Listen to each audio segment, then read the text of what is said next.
সতত হে নদ তুমি পড়ো মোর মনে, সতত তোমার কথা ভাবিয়ে বিরলে। সতত যেমতি লোক নিশার স্বপনে শোনে মায়া যন্ত্রধ্বনি তব কলকলে। জুড়াইয়ে কান আমি ভ্রান্তির ছলনে, বহু দেশে দেখিয়াছি বহু নদ দলে, কিন্তু এ স্নেহের তৃষ্ণা মেটে কার জলে। দুগ্ধ স্রোত রূপী তুমি জন্মভূমির স্তনে, আর কি এ হবে দেখা যতদিন যাবে। প্রিয় দর্শক, স্বাগত জানাচ্ছি লিটিল লেডি বাইকার নিধি চ্যানেলে। কবিতাটি শোনেননি এমন বাঙালি পাওয়া যাবে না।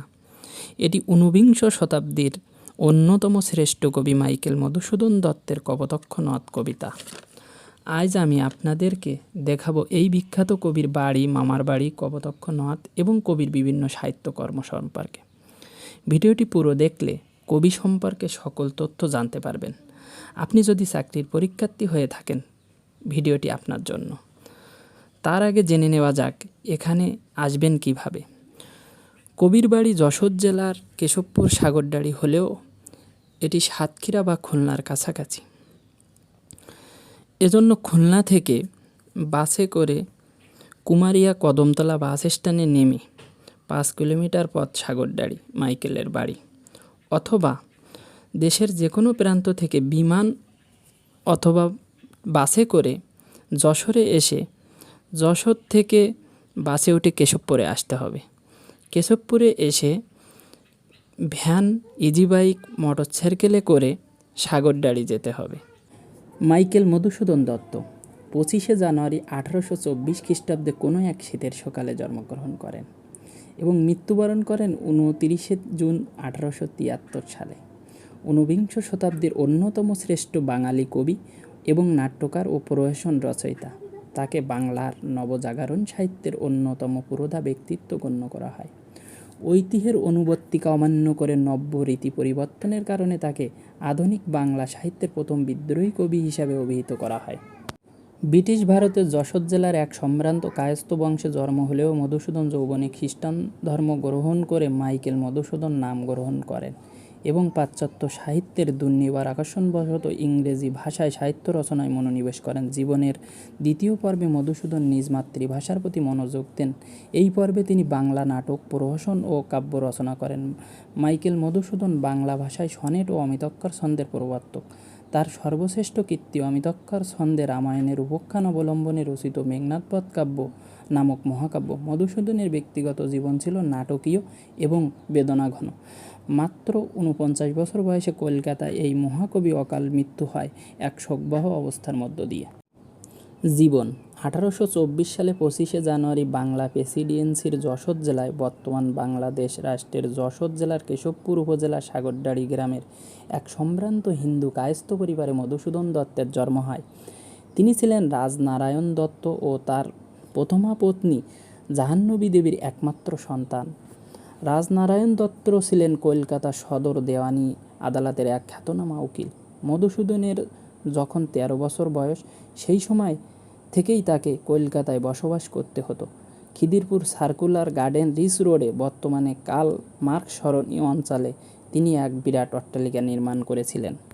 মধুসূদনের প্রাথমিক শিক্ষা শুরু হয় তার মা জাহ্নবী দেবীর কাছে। জাহ্নবী দেবী তাকে রামায়ণ, মহাভারত, পুরাণ প্রভৃতির সঙ্গে সুপরিচিত করে তোলেন।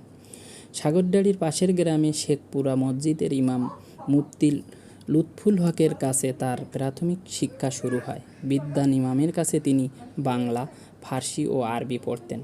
সাগরদাড়িতেই মধুসূদনের বাল্যকাল অতিবাহিত হয়।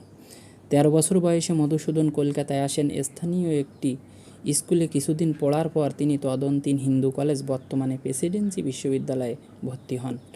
মধুসূদন মেধাবী ছাত্র ছিলেন, তাই অচিরেই কলেজের অধ্যাপকের কাছে D.L. রিচার্ডসনের প্রিয় ছাত্র হয়ে ওঠেন। রিচার্ডসন মধুসূদনের মনে কাব্যপ্রীতি সঞ্চারিত করেছিলেন।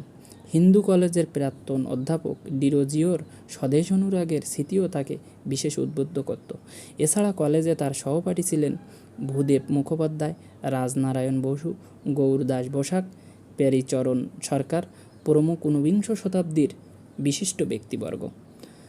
18 বছর বয়সেই মহাকবি হওয়া ও বিলেতে যাওয়ার উচ্চ আকাঙ্ক্ষা তার মনে বদ্ধমূল হয়ে যায়।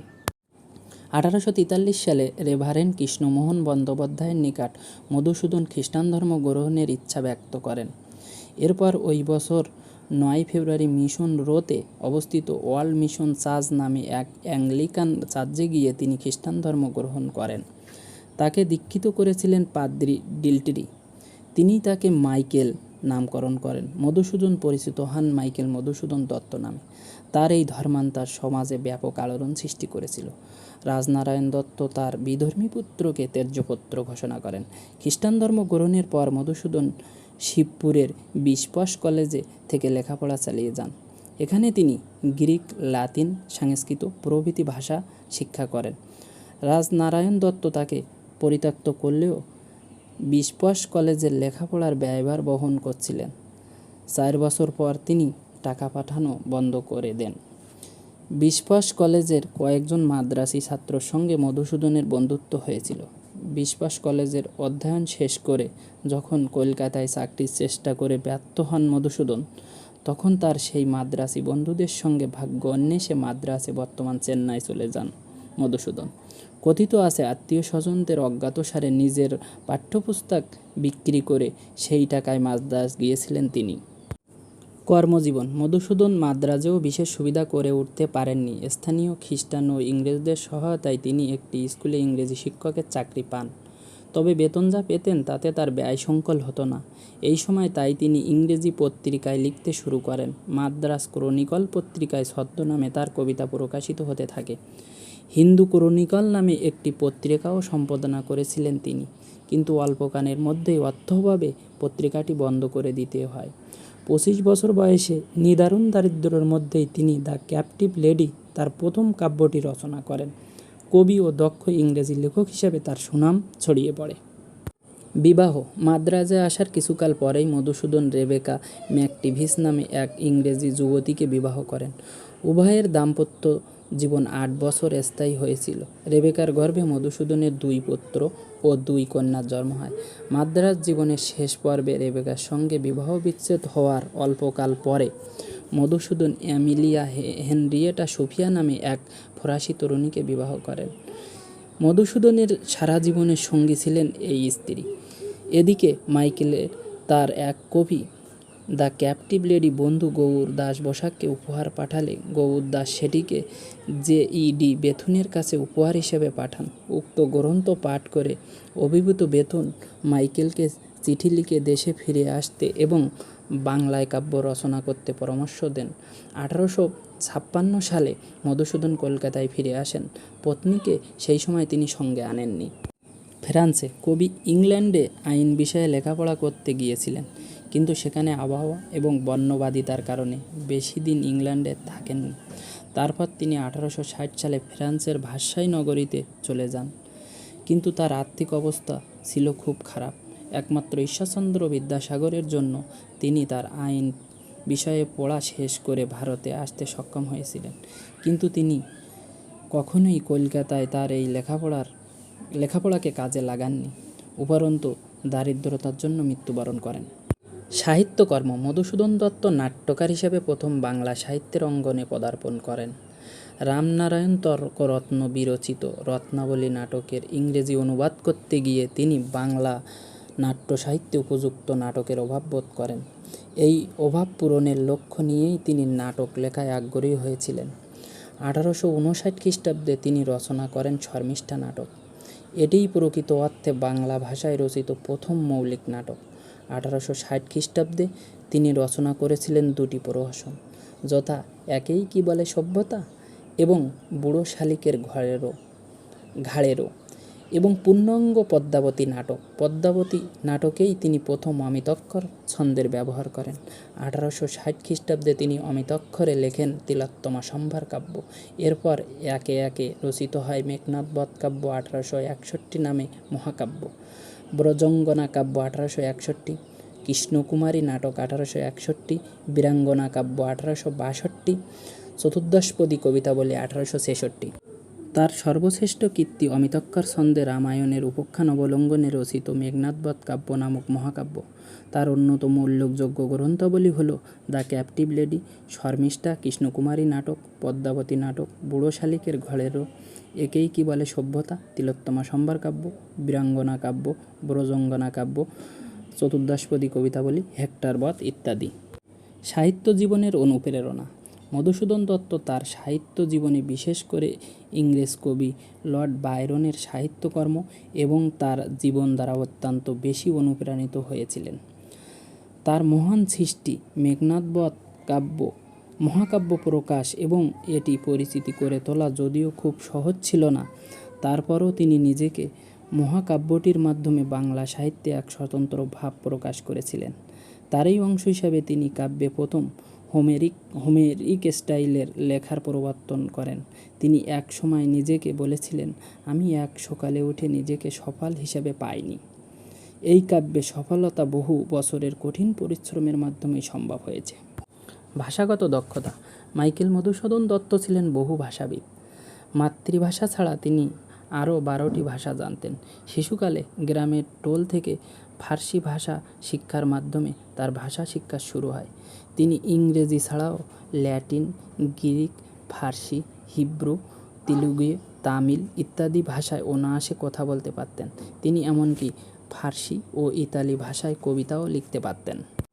নাটক। বাংলা নাটকে মাইকেল মধুসূদনের আবির্ভাব আকস্মিক। 1852 সালে তারাচরণ শিকদার, জে.সি.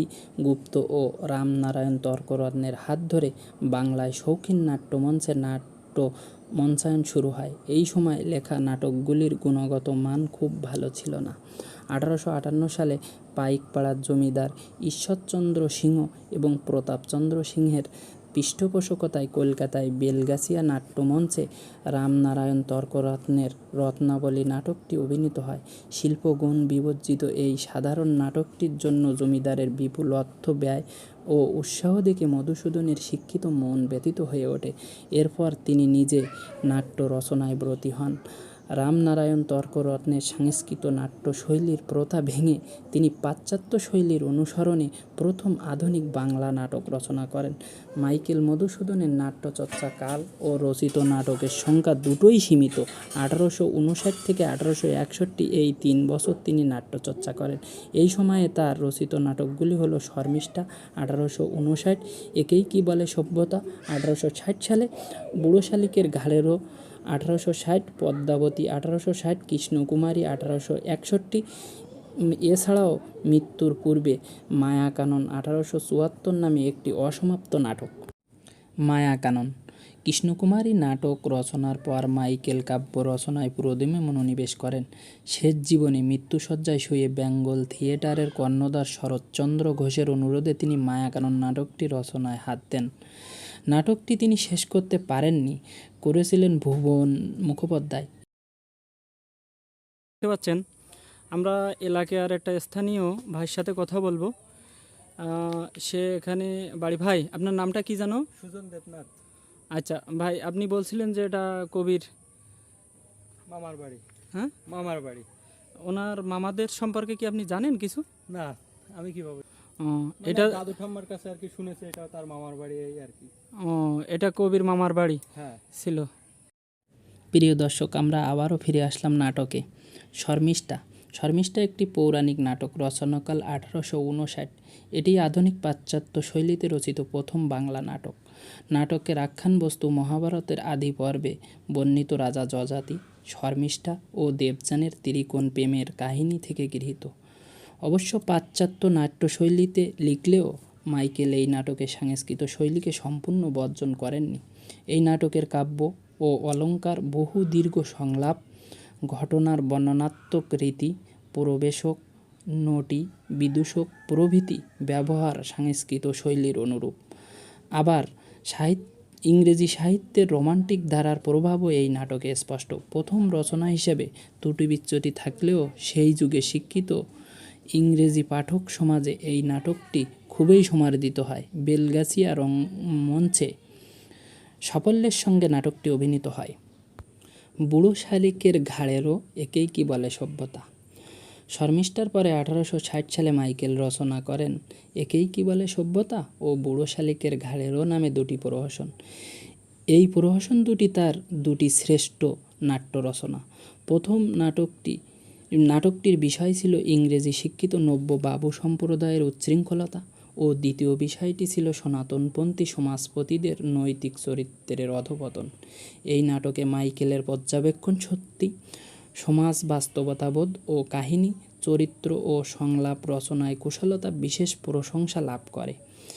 কিন্তু নাটকের বিষয়বস্তু নব্য ও সনাতনপন্থী উভয় সমাজকেই বিক্ষুব্ধ করে তুলেছিল। তাই বেলগেছিয়া রঙ্গমঞ্চে নাটকটি অভিনীত হওয়ার কথা থাকলেও শেষ পর্যন্ত তা হয়নি। এতে মাইকেল খুবই হতাশ হয়েছিলেন এবং পরবর্তীকালে প্রহসন রচনা থেকে নিজেকে গুছিয়ে নিয়েছিলেন। পদ্মাবতী 1860 সালেই মধুসূদন রচনা করেন পদ্মাবতী নাটকটি। এটিও পৌরাণিক নাটক, তবে এই নাটকের ভিত্তি পুরোপুরি ভারতীয় পুরাণ নয়। গ্রিক পুরাণের অ্যাপেল অব ডিসকর্ড গল্পটি ভারতীয় পুরাণের মোড়কে পরিবেশন করেছেন মধুসূদন। গ্রিক পুরাণের জুনো, প্যালাস ও ভেনাস এই নাটকে হয়েছেন শশী, মূর্জা ও রতি। হেলেন ও প্যারিস হয়েছেন পদ্মাবতী ও ইন্দ্রানীল। তিন দেবীর মধ্যে রতিকে শ্রেষ্ঠ সুন্দরী নির্বাচন করলে অন্য দুই দেবী ইন্দ্রনীলের প্রতি রুষ্ট হন এবং ইন্দ্রনীলের জীবনে বিপর্যয় নামিয়ে আনেন। শেষে রতি ও ভগরতির চেষ্টায় ইন্দ্রনীল উদ্ধার পান এবং বিচ্ছিন্না স্ত্রী পদ্মাবতীর সঙ্গে তার মিলন ঘটে। মূল গ্রিক উপাখ্যানটি বিয়োগান্তক হলেও মাইকেল এই নাটকটিকে ইংরেজি ট্র্যাজিকমেডির ধাঁচে করেছেন মিলনাত্মক। এই নাটকে সংস্কৃত নাট্যরীতির প্রভাব অল্পই। প্লট নির্মাণ, নাটকীয় দ্বন্দ্ব উপস্থাপন ও চরিত্র চিত্রায়ণে মাইকেল এখানে আগের থেকে পরিণত হয়েছেন। মেঘনাদ বধ কাব্য। মধুসূদন দত্তের সর্বশ্রেষ্ঠ কীর্তি হচ্ছে অমিতাক্ষর ছন্দে রামায়ণ উপাখ্যান অবলম্বনে রচিত মেঘনাদ বধ কাব্য নামক মহাকাব্যটি। চরিত্র চিত্র হিসাবে রয়েছেন রাবণ, ইন্দ্রজিৎ, সীতা, শর্মা, প্রমীলা প্রমুখ। তিনি তার কাব্যকে 9টি সর্গে বিভক্ত করেছেন এবং সংস্কৃত অলঙ্কার শাস্ত্র অনুযায়ী এতে নগর, বন, উপবন, শৈল, সমুদ্র, প্রভাত, সন্ধ্যা, যুদ্ধ, যন্ত্রণা প্রভৃতির সমাবেশও করেছেন। কিন্তু স্বর্গান্তে তিনি নতুন ছন্দ ব্যবহার করেননি। স্বর্গশেষে পরবর্তী স্বর্গকথা আভাসিত করেননি, যদিও তিনি বলেছিলেন গাইব মা বীররসে ভাসি মহাগীত। তবুও কাব্যে সকরুণ রসেরই জয় হয়েছে। মেঘনাদ বধ কাব্য রামায়ণ আহূত কাহিনীর পুনরাবৃত্তি নয়, এটি নবজাগ্রত বাঙালির দৃষ্টি নিয়তি লজ্জিত নবমানবতাবোধের সকরুণ মহাকাব্যের রূপে অপূর্ব গীতিকাব্য। মেঘনাদ বধ কাব্য এক দিক দিয়ে বাংলা কাব্য সাহিত্যের একক সৃষ্টি। মধুসূদন অতি আশ্চর্যজনকভাবে নির্মাণ কুশলতা গুণে মহাকাব্য আলোচিত কাব্য বিগ্রহ সৃষ্টি করেছেন। এই কাব্যের তাৎপর্য রাবণ চরিত্রের প্রতীকতায়। তার সৃষ্টি রাবণ চরিত্রে পরম দাম্ভিকতা প্রকট হয়ে ওঠেনি। রাবণকে তিনি তার মানবতার আলোকে বিধৌত করে যে মহাকাব্য রচনা করেছেন তা আসলে রোমান্টিক মহাকাব্য। এ কারণে আকারে মেঘনাদ বধ কাব্য মহাকাব্য আলোচিত হলেও এর প্রাণ নন্দিনী সম্পূর্ণ রোমান্টিক এবং মধুসূদন এই কাব্যে জীবনের যে জয়গান করেছেন তা বীররসের নয়, কারুণ্যের। কবিতায় রবীন্দ্রনাথের ভাষায় সমুদ্র তীরের শ্মশানে দীর্ঘ নিঃশ্বাস ফেলিয়া কাব্যের উপসংহার করিয়াছেন। বীরাঙ্গনা পত্রকাব্য 1862।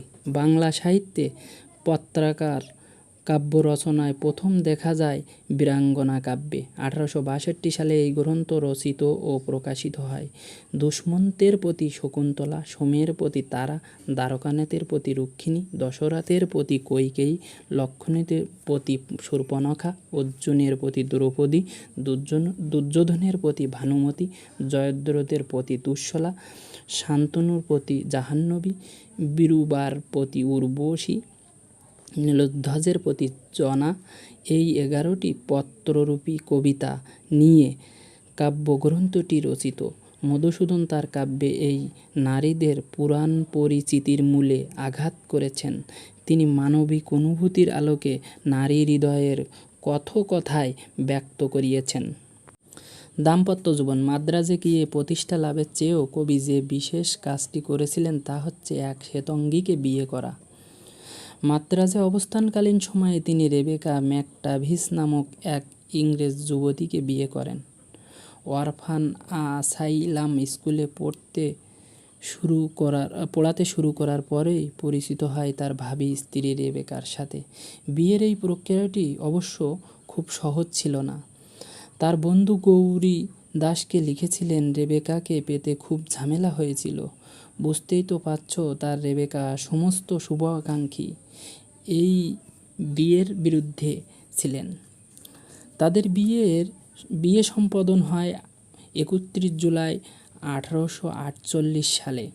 বিদেশে গিয়ে রোগ ভোগ করা, চাকরি জোটানো, তারপর এই বিদেশিনীকে বিয়ে করা, এই সবই হয়েছিল মাদ্রাজে পৌঁছানোর 6 মাসের ভিতরে। কিন্তু তাদের এই দাম্পত্য জীবন বেশি দিন স্থায়ী ছিল না। তিনি ভেবেছিলেন বিয়ের পর তার প্রাণের রেবেকার সাথে নিয়ে সুখী হবেন, কিন্তু খুব সুখ জিনিসটা বিধাতা হয়তো তার কপালে লেখেননি। সংসারের নানা ঝঞ্ঝাট গোলমাল দেখা দিল। মাইকেলের একগুঁয়েমির কারণে স্ত্রীর মতের সাথে অমিল হতে লাগলো। এর ফলে তিনি কয়েক বছরের মধ্যেই রেবেকার সাথে সম্পর্ক ত্যাগ করেন। রেবেকার গর্ভে মধুসূদনের 2 পুত্র ও 2 কন্যা হয়। মাদ্রাজ জীবনের শেষ পর্বে রেবেকার সঙ্গে বিবাহ বিচ্ছেদ হওয়ার অল্পকাল পরে মধুসূদন মাদ্রাজ প্রেসিডেন্সি কলেজের কোনো এক শিক্ষকের কন্যা হেনরিয়েটা সুফিয়া নামে এক ফরাসি তরুণীকে বিবাহ করেন। হেনরিয়েটাও সর্বগুণসম্পন্ন রুচিমার্জিত মেয়ে ছিলেন। হেনরিয়েটা মধুসূদনের সারা জীবনের সঙ্গী ছিলেন। তাদের নেপোলিয়ান নামক এক ছেলে এবং শর্মিষ্ঠা নামে এক মেয়ে। তার বংশধরের মধ্যে অন্যতম হলেন বিখ্যাত টেনিস খেলোয়াড় লিয়েন্ডার পেজ। মাইকেল মধুসূদন দত্তের মৃত্যু। মধুসূদনের শেষ জীবন চরম দুঃখ ও দারিদ্রতার মধ্য দিয়ে অতিবাহিত হয়। আইন ব্যবসায়ে তিনি তেমন সাফল্য লাভ করতে পারেননি। তাছাড়া অমিতব্যয়ী স্বভাবের জন্য তিনি ঋণগ্রস্ত হয়ে পড়েন। 1873 খ্রিস্টাব্দে 29 জুন আলিপুর জেনারেল হাসপাতালে অর্থাভাবে তিনি মৃত্যুবরণ করেন এবং তাকে কলকাতায় সার্কুলার রোডে সমাধি দেওয়া হয়। মহাকবির জীবনের অন্তিম পর্যায়ে জন্মভূমির প্রতি তার সুগভীর ভালোবাসার চিহ্ন রেখে গেছেন অবিস্মরণীয় পঙ্ক্তিমালায়। তার সমাধিস্থলের নিচে এই কবিতাটি লেখা হয়েছে। দাঁড়াও প্রতীকবর, জন্ম যদি তব বঙ্গে, তিষ্ঠ ক্ষণকাল। এ সমাধিস্থলে জননীর কোলে শিশু লভায়ে যেমতি বিরাম। মহীর পদে মহানিদ্রাবৃত দত্তকুলোদ্ভব কবি শ্রী মধুসূদন। যশোরে সাগরদাঁড়ি কপোতক্ষ তীরে জন্মভূমি, জন্মদাতা দত্ত মহামতি রাজনারায়ণ নামে জননী জাহ্নবী। অমিতক্ষর ছন্দ। কাব্যে যে ছন্দে চরণদ্বয়ের অন্তর্বর্ণের মিল থাকে না তাকে অমিতক্ষর ছন্দ বলে। অমিতক্ষর ছন্দ বাংলা কাব্যের একটি বিশেষ ছন্দরূপ যা 19বিংশ শতাব্দীর শেষ ভাগে মাইকেল মধুসূদন দত্ত প্রবর্তন করেছিলেন। 1860 সালে প্রকাশিত পদ্মাবতী নাটকের 2য় অঙ্কের 2য় গর্ভাঙ্কে মধুসূদন সর্বপ্রথম অমিতক্ষর ছন্দের প্রয়োগ করেছিলেন। কবির সেই বিদায়ের ঘাটে শেষ বিদায়ের বেলায় ভিডিওর শেষান্তে আবারও কবির সেই কপোতক্ষ নদ কবিতাটি আমার বারবার মনে পড়ে যায়। সতত হে নদ তুমি পড়ো মোর মনে, সতত তোমার কথা ভাবিয়ে বিরলে। সতত যেমতি লোক নিশাপ স্বপনে, শোনে মায়া যন্ত্রধ্বনি তব কলকলে। জুড়াই এ কান আমি ভ্রান্তির ছলনে, বহু দেশে দেখিয়াছি বহু নদ দলে, কিন্তু এ স্নেহের তৃষ্ণা মিটে কার জলে। দুগ্ধ ছোরত রূপী তুমি জন্মভূমির স্তনে, আর কি হে হবে দেখা যতদিন যাবে। এই কবিতা বলতে বলতে আমি অনেকক্ষণ এই কপোতক্ষর পাড়ে বসেছিলাম এবং বসে বসে কবির এই কাব্য প্রতিভার কথা চিন্তা করছিলাম এবং দেখছিলাম সেই কবির কপোতক্ষ নদ, যা আমাদের সাধারণ চোখে দেখা আর কবির দেখার ভিতরে অনেক পার্থক্য আছে, যে পার্থক্য আমরা আজ তার কবিতার মাধ্যমে বুঝতে পারি যে আমরা আজ কাকে হারিয়ে ফেলেছি। ভিডিওটি ভালো লাগলে সবাই লাইক, কমেন্ট এবং সাবস্ক্রাইব করে আমাদের পাশে থাকবেন, কারণ একটি ভিডিও তৈরি করতে আমাদের অনেক মেহনত করতে হয়, তাই আপনাদের একটা সাপোর্ট আমাদের অনেক অনুপ্রেরণা।